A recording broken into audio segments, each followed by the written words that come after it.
Welcome, ladies, and thank you for being here. I'm Dana Canetto, your host for the Sensitive Soulful Women Summit, where we're going to talk about how to empower yourself as a sensitive, soulful being.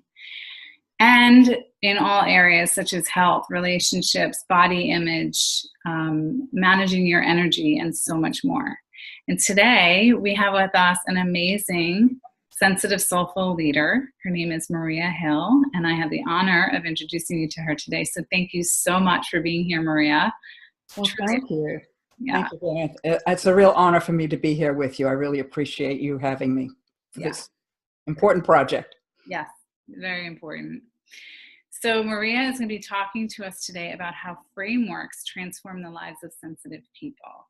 Yes. But before we go into that juicy stuff, I want to introduce Maria to you all. So let me just say, for those of you who do not know Maria, you're in for a treat, because what she has started and what she has going on out there is just extraordinary. Maria is the founder of Sensitive Evolution. She is lifelong explorer and synthesizer of the sensitive experience. Her explorations of old wisdom and new emerging frameworks give her a unique perspective on the experience of sensitive people and their potential contribution to the world. Love that. Maria is the author of The Emerging Sensitive, a guide for finding your place in the world, through which sensitive people can discover their natural place in a changing world. Her special gift comes from her understanding of the relationship between the sensitive experience and the hidden frameworks that drive human development and culture. She's committed to helping sensitive people acquire the tools to transform their understanding of themselves and their life journey, so their talents and lived experiences becomes an asset and source of joy. She does this by providing a transformative journey for sensitive people into the past and themselves, using a roadmap of cultural and personal development. At the end of the journey, highly sensitive people are able to more easily separate their energy and emotions from others, as well as discover where they fit in or do not, and why. Relationship difficulties that cause energy blockages can be released because they find answers to conflicts they do not understand. Mm-hmm. As a result of this process, sensitive people find that their mind is now on their side. They feel happier and more confident about themselves and the world. And over many decades, Maria has discovered tools to be more effective as a sensitive person, and is now passing that learning on to other sensitive people so they can find the self-value they deserve, inner peace they need, and the life that suits and rewards them. Mm-hmm. Yay! Yes. So I would love to start off with, if you could tell us a little bit about your journey as a sensitive person. Okay. All right. Well, I'm the oldest of five. I come from a very large family. And from the time I was very young, I knew that I was very different. And I always connected with the world through energy. And I think that's what most highly sensitive people do. Yeah. And so I would start by listening to the energy and trying to understand it and what it needed, what it was requiring. And then I would take actions based on that. And boy, did it get me in trouble. I bet. And people around me seem to relate from expectations. Mm-hmm. And they seemed to expect me to know what was expected. I mean, there was this idea that I was supposed to know, and I didn't know. And because I didn't really have that attunement to their particular framework, which was really a cultural framework, a way of living in the world, I didn't have that attunement. Yeah. And so I really struggled when I was very young, and my family was quite dysfunctional. And because of that, I think that actually helped me in a way, because I could see that someone would say something and I could see, well, that isn't quite right. And so it at least kept me from assuming that I was always wrong. Mm. But at the same time, it's very strange when you're a young child and you see that you're not always wrong, but you know, you're living with people who are coming at the world from a way that doesn't resonate with you. How do you deal with that? Mm. And so, I mean, I started thinking independently, thinking for myself at a very young age, which was good. But I mean, I was scratching my head all the time. I just couldn't understand. And it really has put me on a lifelong journey of trying to understand more about the way things work. Mm. Because like all sensitive people, I need to feel good about what I'm doing, have that need to you have to honor your own integrity. Yeah. And you want to be able to go to bed at night feeling okay with yourself. I mean, how do you do that in a world where you just don't fit in and your way of relating and seeing things is just totally different? Yeah. And so it's a really tough nut to crack. So I've been working on that my whole life. Yeah, I just love the whole twist that you seem to had.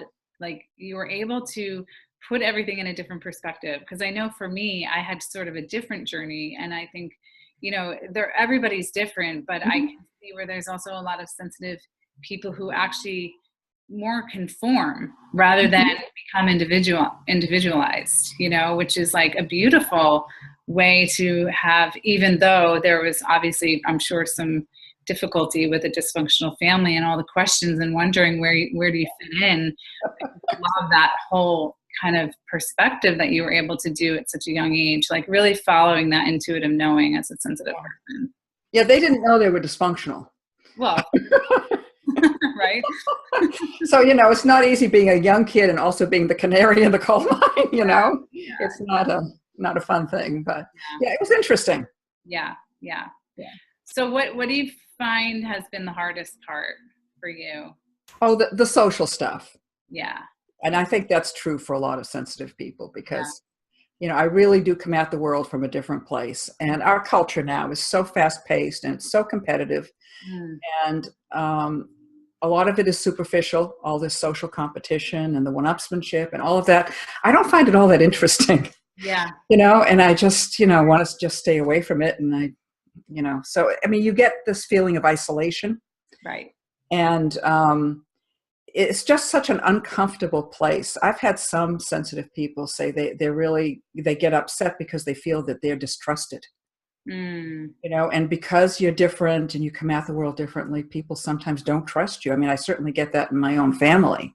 They don't trust you. And because you don't fit with their idea of what's right or, what makes sense to them, they think, you're wrong or that there's something wrong with you. And that's hard, being in that place where you're unsupported and seen even as a threat sometimes, it's very uncomfortable. Yeah. And I think it's very common as well for sensitive people to not trust themselves because of that. So you have the world around you not trusting you and you're like walking on eggshells and trying to do what your heart is telling you to do. But yet so many people in the world now just move about, just with their mind, and they're not really using their bodies and their innate knowing. That is absolutely true. And it's one of the big challenges in relating to people because you're right, it's very mind-centered. Right. And there was a huge disconnect. And that seems to be getting worse and worse over time because we've lost our connection with nature. And so you're absolutely right. And I can't be mind-centered. Yeah, no, it's not. I mean, I lived a lot of my life that way because that's what my environment was. It wasn't until later on when I really was able to distinguish and understand, oh my God, I am like an uber highly sensitive person. Like I am like, when I started to learn all that, I really had a different level of appreciation for being sensitive, at the time though, to be able to manage, your energy in certain situations. And I just want to touch on what you said before about feeling good by the end of the day. I also, when I heard you say that, it brought me to that knowing of like, we need to know and understand that it's okay if we need our space and if we need a beautiful environment and whatever beautiful is for you, it's like we're so sensitive even to our surroundings and our environment. So it's like, that's absolutely true. I can be a real nudge about beauty around me. I can too. Yeah. And it can come off as being needy, Yeah. And maybe it is a little bit, but it's honoring, like you said, it's really honoring you and your space. And I mean, I fuss on my website all the time. I have to have beauty. I just fuss and fuss and fuss. Yeah, well, that'll like put a lot of female entrepreneurs that are watching right now at ease, because just it's like that perfectionism, needing things to be perfect and beautiful and really sacred to who we are. Oh, I like that choice of words, sacred, because there's something sacred about the work you do, because you do impact other people. So if you treat it as something sacred, then you are going to try and make everything beautiful and wonderful. That's part of the deal. Yeah. I love that word. I'm all about like sacred beauty, sacred, like all of that, and that's really touches the soul. So, and I think it's important for highly sensitive people to have that. So tell me what brought about and had you start Sensitive Evolution, and when did it come about? Like, I'm curious about the whole journey with that. Well, it started in 2011. I had been in art school, and I started looking around, and I saw that I looked for websites to see if there was much that was out there that was related to a journey similar to mine. And I didn't see much. And I thought, well, I've been working on this my whole life. Maybe I can create a website with a lot of resources for highly sensitive people. It really was about creating resources. Yeah. And that was my intention. And so I started the website, and then I created a library with some basic information. And then I added a blog and some social media. And once I got through with that, I started some surveys. And some of them ended up being quite large. And I tried to discover more about what highly sensitive people needed. And it was quite an eye-opener, because I discovered just how different highly sensitive people are. There is such a big difference, such a diversity within the highly sensitive community, which I think is wonderful, because we're all deep processors. So we all deep process something different, and that really can be very enriching for our community. So I think that's really wonderful. But one thing I did pick up on was this pain around being in the world, the social piece, feeling that there really wasn't a place for them in the world, not being able to find that place. When the people did go to work, they were just worn out because they couldn't really function well in these really highly demanding, aggressive environments. And so I had been working so much with the subject of cultures and cultural frameworks.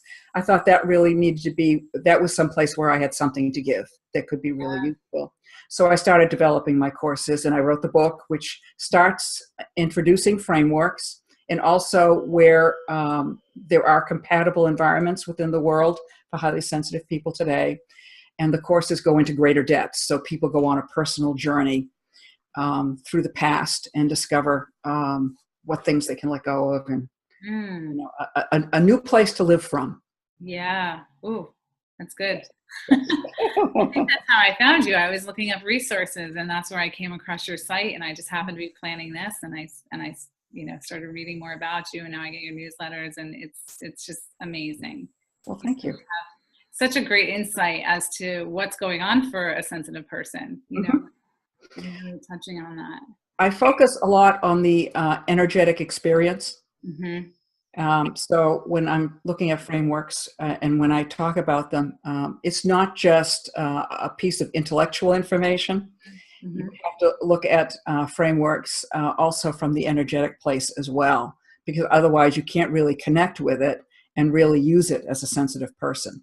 Absolutely. I think the part of my journey that helped me the most was when I learned about energy medicine and energy reading and all the different tools that I can use, not just with my work, but with myself. If I'm not managing my energy in all situations, I'm doomed. I know what you mean. Yeah, it's a struggle to manage energy. It is. And sometimes, our mind can get ahead and I'm fine, I won't need it. Or, and then by the end of the day, you're drained. So, so I would love to know, I'm sure everybody else would love to know a little bit more about frameworks and how they help. Okay. Or maybe why they're specific to sensitive people. Well, these frameworks I'm using are cultural frameworks. Okay. And anyone can use them. They're generally used today to manage complex business environments because you have so many different kinds of people who come at the world from different place. And so that's kind of how it's used. I use it for sensitive people because I find it very useful to understand the different cultural, you could almost call them ecologies that people live from. That helps me then when I'm bumping into something to have a way to say, okay, where's this person coming from? I can start to identify the energy. I'm not quite so lost. And for highly sensitive people, we take in all of these nuances that are going on around us. So if you're in a social situation, you pick up on all these little nuances, but you don't necessarily know what's going on or where people are coming from. You don't really have a context for it. So frameworks provide you with that context so that you're not just totally lost. And so a lot of sensitive people have said to me that they get really upset with themselves because, they're in a situation and they have to process all the energy. And by the time they do and come up with what they want to say or what they want to do, the time has passed and they'll look like an idiot if they say something well after the fact. And, they start to feel incompetent just for being themselves and for being conscientious. Yeah. And that's not a good place to live from. Yeah. So with the frameworks, we go through all the different cultural frameworks and we look at them from a lot of different perspectives. We try to understand the energy of them, the values of them. Every cultural framework has a project. It has a focus. So like capitalism focuses on dealing with the issue of material well-being. And once you understand that, you don't expect it to be what you want it to be. You understand what it is and in what way you want to relate to this particular system. So it really does start to put you in control of your own choices in a way that I don't think you can as a sensitive person without it. Right. And so a lot of people do start to feel much greater control over their choices and decisions because they have greater understanding. And that's really good for people because their head starts to become on their side. So when you're out there and you're seeing all these nuances and you're trying to process them and you keep going round and round. And what a lot of sensitive people do is they try to develop a big picture perspective. That's their answer. And they try to live from spiritual values because at least at the end of the day, they have tried to be constructive.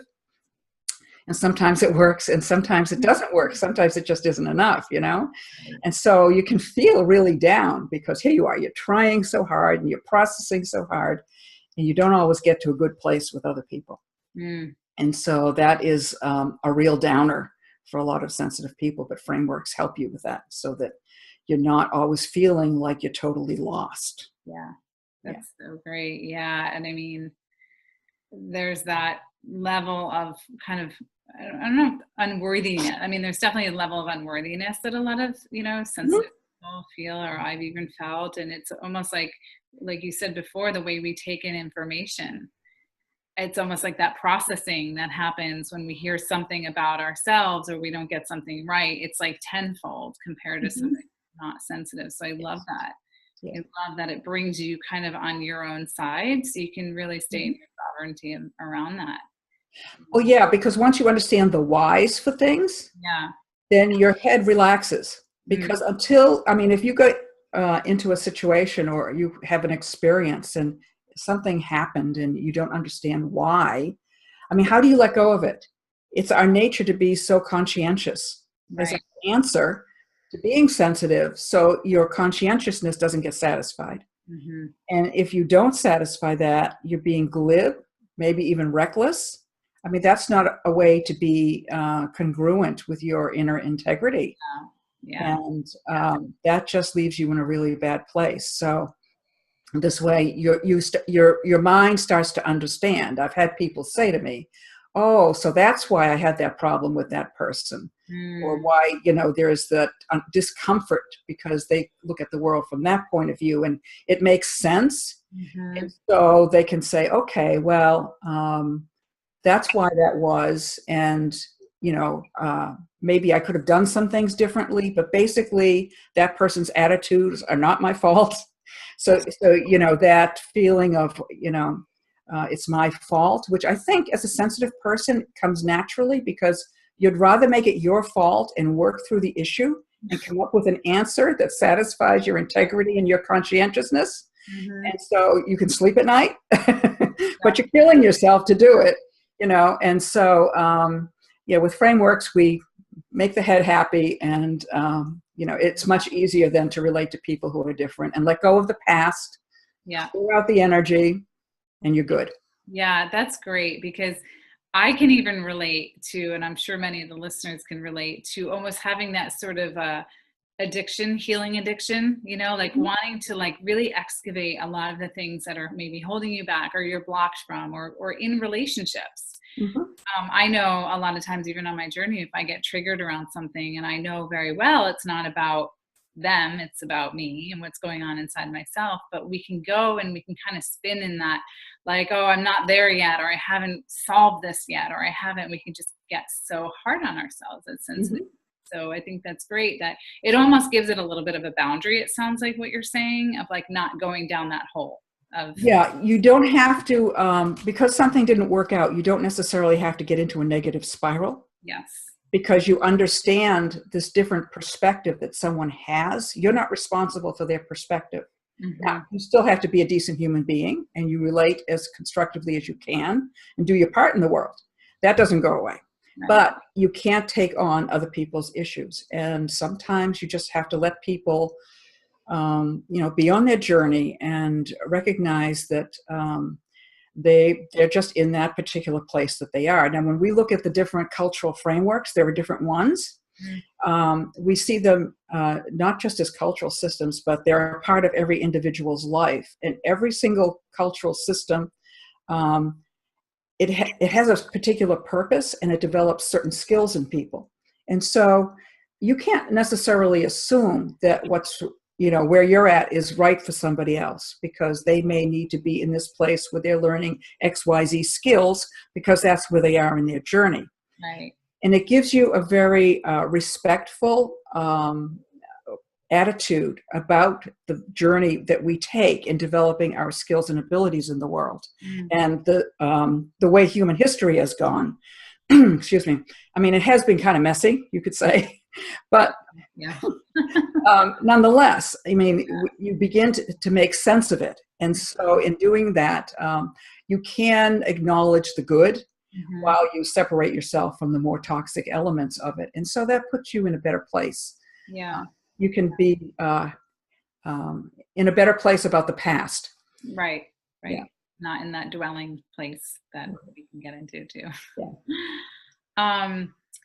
So I'd love to know, I have sort of like a personal question, you know, because I know that as a sensitive person, there are those downward spirals, like you just said, negative spirals. And I'm just curious, when you're in one of those, I assume there's some probably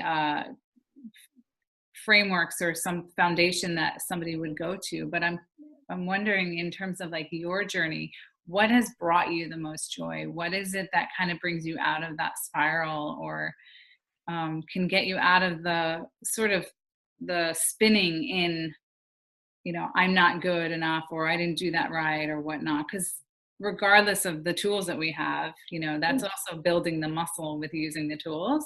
Yes. Like, what do you access at those points that bring you to that place of joy? Generally, I ask myself the question, what have I missed?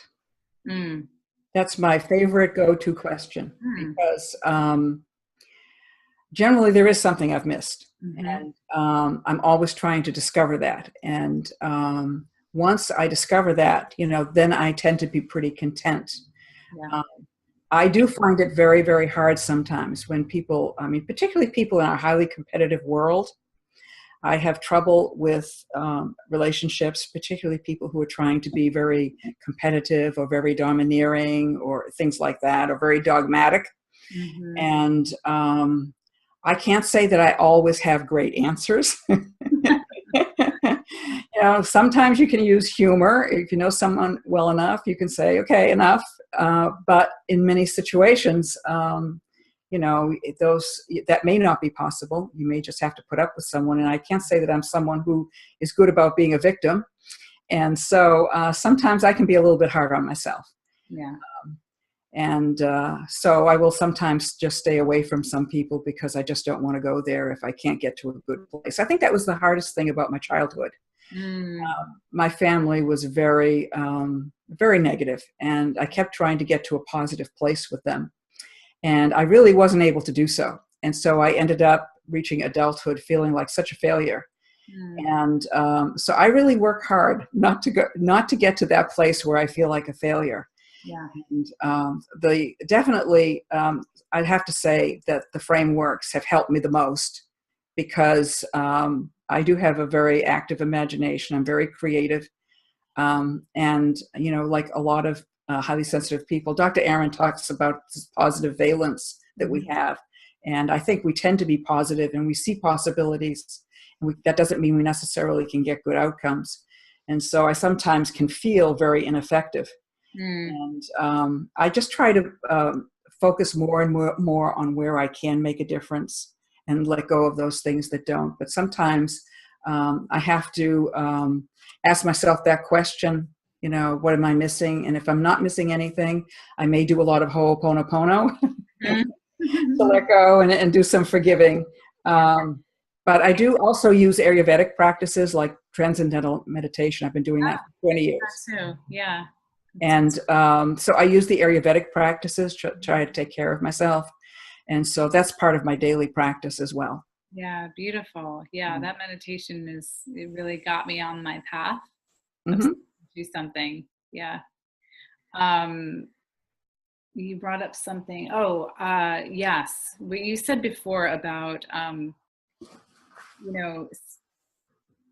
the boundaries, the importance of boundaries is how I interpreted what you're saying in terms of the people that you surround yourself with.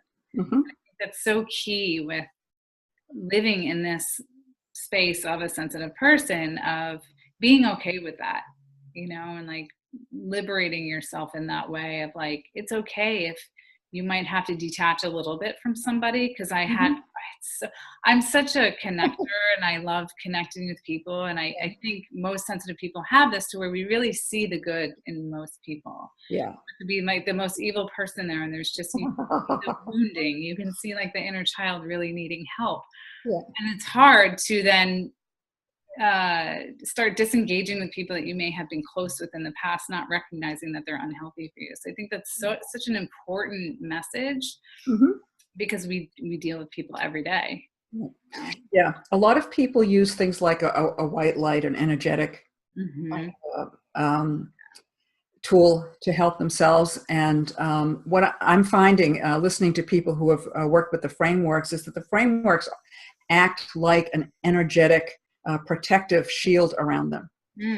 It becomes a way for them to automatically detach. So they're listening for where somebody is in terms of the cultural frameworks, and so they don't automatically jump in. And so they find that it's easier to be detached without necessarily just giving up on people or being too detached, but they're able to have a little bit of a step back, and the frameworks can help you with that. That's great. Yeah. And it's good because it's from what it sounds like to me, it almost like touches on all levels of people, meaning if somebody is a little more energetic based, somebody's a little bit more like physically based, not everybody dabbles a lot in energy, so it almost feels like it's like multi-level. It's like depending on where you are in your relationship to energy management, energy tools, in more of like that spiritual realm of more like the white light or using tools like that. It sounds like frameworks has a little bit of like a multi-level to it. Well, yeah, you're looking at people live within these cultural frameworks. Yeah. And they take on all the energies and all the energy expectations, and of course they live based on who they are as a person. So yes, one person might be more physically based and another person might be more mentally based. You're really looking, when you're trying to understand where someone is coming from, you're really looking to see whether the degree to which they're able to be constructive, particularly around people who are different. And so that's really what you're looking for. So I don't tend to single out anybody based on whether they're just more mentally oriented or physically oriented. I'm really looking to see how constructive someone is able to be. Yeah, yeah, That's and that's kind of what it sounded like. It kind yeah. of gives a broad, what's the word I'm using? It sounds like a very broad tool Mm-hmm. for anybody at any level of, and I'm saying that more so because, not everybody, some people hear like energy healing and they're kind of like not there yet, or like they're not that, or, so this sounds like it's sort of like open to anybody at any level of where they are, whether they've used energy or not. Yeah. So I want to ask you, is there anything else you want to, before we cap off, before we finish here, is there anything you want to share regarding frameworks or your journey or anything else that you think would be beneficial? I remember when I was younger, I used to feel like such a klutz. As a sensitive person, I thought I was such a klutz. And when I look back now, I realize that in a lot of ways, as a sensitive people, we have all this connection with energy, but I would have to say that our strength, and it's not a word I like to use a lot, we don't have street smarts. Mm. And I don't particularly like the idea of street smarts because it feels generally a little manipulative and not necessarily as constructive as an energy as I like around that phrase. Mm-hmm. But nonetheless, you have to have a way to navigate the world. Mm. And you have to have a way to be confident about what you're doing and your decisions. And you have to be able to be at peace with yourself. And most highly sensitive people don't have enough of a sense of control over their lives and what's going to be good for them out in the world. And I'd have to say that's probably the big benefit. I actually have one woman on my class now. She's the mother of someone who took the class in the past. Oh, wow. And the daughter was so different afterward. The mother's had to come take it herself. So great. Because her inner center moved. Mm-hmm. You do get to you end up centered differently. Mm-hmm. And so it really does release people from a lot of the energetic discomfort they accumulate over time. So yeah, that's great. So it's if you don't have to have street smarts. If you have frameworks, you're actually up leveling and becoming even more sophisticated mm-hmm. than someone who just has street smarts, because you're able to see the value in all of human history and all different kinds of ways of being. Mm-hmm. So it's actually even better than having street smarts. Yeah. Well, it gives, I think, a level of safety, because mm-hmm. I think, along with what you're saying, there's that level of, and I always get this word wrong when I try to say it, but naivety. Oh, sure. Yeah, because there's such that positive force of like, mm-hmm. They're great. And, you're like meeting people or you're not. Like some are very much introverts, but there is still that level of just of a more positive outlook that could bring you to maybe doing or making choices that aren't best. And then you end up getting hurt in the end. So yeah, a little Pollyannish maybe. Yeah, it's funny. My husband says that. It's like, oh, does he? I don't know if you use the Pollyanna, but when you said that, it reminded me of something that, and I'm not remembering right now if it was that, but it was mm-hmm. definitely that, because we're kind of like at the ends of the spectrum with that. He's much more of a skeptic, which is probably good for me, because I'm more of the like, nope, this is, it's going to happen. And like you said earlier, it doesn't always cause results, because you can have the positivity, yet the fear can stop. You taking action, or it just might be something that wasn't aligned. Right. Yeah. This is so great. I love all this, and I could talk to you forever about this and learning more about frameworks, but I know that we're almost, or we might be at time at this point, but I want to make sure that everybody can reach you and find mm-hmm. out more about frameworks and all your other offerings. So can you tell everybody the best way to reach you or find you? Okay. Yeah, certainly. My website is sensitiveevolution.com.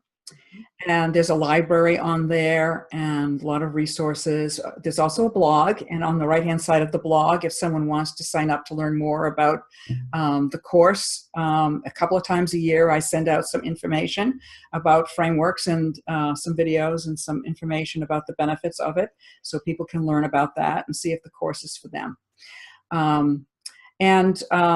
People can sign up for the gift and receive a copy of the book. And they're happy to, they'll be able to learn a little bit about frameworks that way. And we also have a new Facebook group, and it's a free Facebook group. It's called Sensitive Evolution Group, and people can sign up for that. We already have 400 members, and people are welcome to join and get to know other sensitive people. So we'd love to have them. Great. And yes, the link for everybody is below the interview. So for the, the free gift that you'll get, the PDF, right, of the book. Yep. Yeah. And the link to your website also will be on your bio there on the interview page. You can get that there if you missed it. But I just want to thank you, Maria, so much. This has just been such a pleasure. It's been fun. Yeah, learning more about you and sensitive evolution, and just encouraging everybody to, grab the gift before it's too late. You don't have access to it anymore. And yeah. Well, it's been a pleasure for me. I thank you for having me. I've enjoyed talking with you, and it's always nice to talk with a kindred spirit. Yeah, right. It's like we have our own little stories and worlds. So when you're talking to other sensitive beings, it's like, oh my God, yeah, that happened to me too. Yeah. Yeah, we get enough invalidation. It's good to hear from people who have similar experiences. Yeah. Oh, I'm not alone. Okay, well, I'm going to sign off, everybody. Thank you for joining us today, and stay tuned for our next interview we have coming up. Bye-bye.